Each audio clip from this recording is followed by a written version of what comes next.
अब हम अगला क्वेश्चन लेंगे जो एक बच्चे का है, ये क्लास 12th में है और ये कह रहे हैं कि मेरे दोस्त हमेशा मुझे कहते हैं कि हमने तो अपना पूरा सिलेबस कर लिया है, जबकि मुझे लगता है कि मैंने तैयारी अपनी सही तरीके से नहीं की है।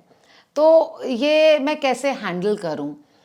तो मैं एक बात बताना चाहूँगी बच्चों आपको, ये जो आपके फ्रेंड्स कहते हैं उस पर आप पूरी तरह से ना जाएं। एक तो हर किसी की अपनी अपनी पढ़ने की स्ट्रैटेजी होती है।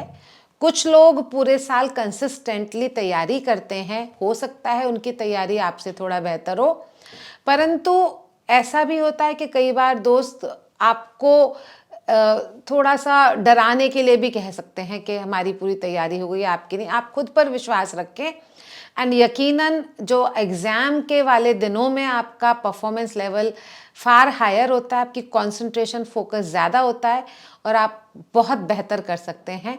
इधर उधर की किसी बात पर ध्यान न दें, अपना पूरा सिलेबस का प्लान आप बना कर रखें कि हर एग्ज़ाम के बीच में कितनी छुट्टियां हैं, एक एग्ज़ाम के बाद दूसरे में आपको अपना रिवीजन कैसे करना है, अपने इम्पॉर्टेंट पॉइंट्स के नोट्स आपने बनाए होंगे, माइंड मैप्स बनाए होंगे, कुछ हाइलाइट्स किए होंगे, उनको अपने बीच में रिवाइज कर लें। हर 40 मिनट के बाद 10 मिनट का ब्रेक लें, हाइड्रेटेड रखें, लंबी गहरी सांसें लें और खुद पर भरोसा विश्वास बनाए रखें। और दोस्तों को जब भी कोई आपसे बोले कि मेरी तो पूरी तैयारी हो गई है, आप भी कॉन्फिडेंस से बोलिए हाँ मैंने भी कर ली है।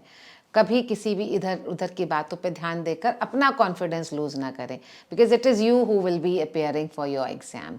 All the best dear children, I am sure you will come up with flying colours. All the best. एक और क्वेश्चन में पेरेंट का लेती हूँ।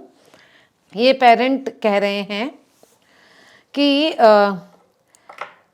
मुझे लगता है कि मैं अपने बच्चे पर अनजाने में ही, हालांकि मैं चाहती हूँ कि मेरा बच्चा बोर्ड एग्ज़ाम्स में अच्छा करे और मैं उसके लिए बहुत सी तैयारियां भी मैंने की हैं, और पर मुझे कई बार लगता है कि कहीं मैं अपने बच्चे पर अनजाने में बहुत बहुत ज़्यादा दबाव तो नहीं बना रही हूँ।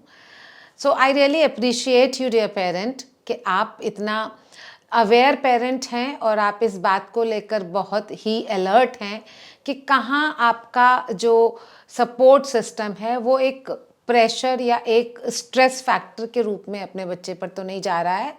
तो जब भी आपको ऐसी फीलिंग हो तो आप एक नोटबुक और एक पेन ले सकते हैं और ये लिखें कि आप जब बच्चे से एग्ज़ाम के बारे में बात करते हैं, आपकी क्या फीलिंग्स और इमोशंस होते हैं। क्या आप स्ट्रेस्ड फील करके बात करते हैं या आप अपने बच्चे की तैयारी में पे भरोसा रखते हैं और उसको कॉन्फिडेंस देने के लिए बात करते हैं।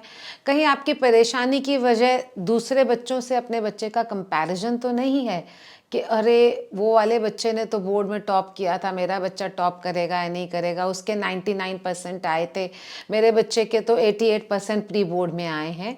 तो प्री बोर्ड और बोर्ड के रिजल्ट्स में बहुत वेरिएशन आ जाता है।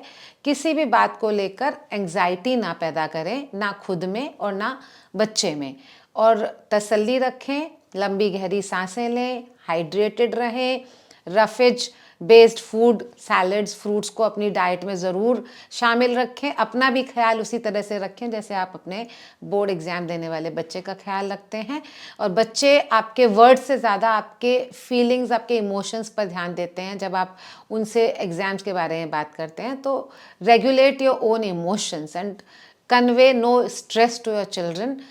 Give them confidence. Even if the child is not that well prepared, support them by building their confidence rather than panicking yourself. I hope it helps. I wish all lovely children the best in their exams and may you all come up with flying colors. So all the parents, all the children, anytime you're facing any difficulty while preparing for exams, reach out to me, Parenting Coach Soma Singh. You can write to me through my direct message on my Instagram profile. So आप मेरे YouTube channel parenting coach Soma Singh पर comment box में अपने सवाल मुझे भेज सकते हैं। Instagram parenting coach Soma Singh पर आप Instagram पर डायरेक्ट मैसेजेस मुझे भेज सकते हैं। मेरी वेबसाइट माइंडशिफ्ट education.in पर भी आप एक कॉन्टैक्ट फॉर्म फिल कर कर मुझ तक पहुंच सकते हैं और मेरे वीडियोस को लाइक करना ना भूलें, कमेंट करना ना भूलें और चैनल को सब्सक्राइब करें so that more and more of important information can reach to you और आप इससे बेनिफिट हो सकें. I would always wish families to be harmonious, happy, joyful, blissful. All the best for your exams. Excel, come up with flying colors and come back to me as to how do you do it, your exams.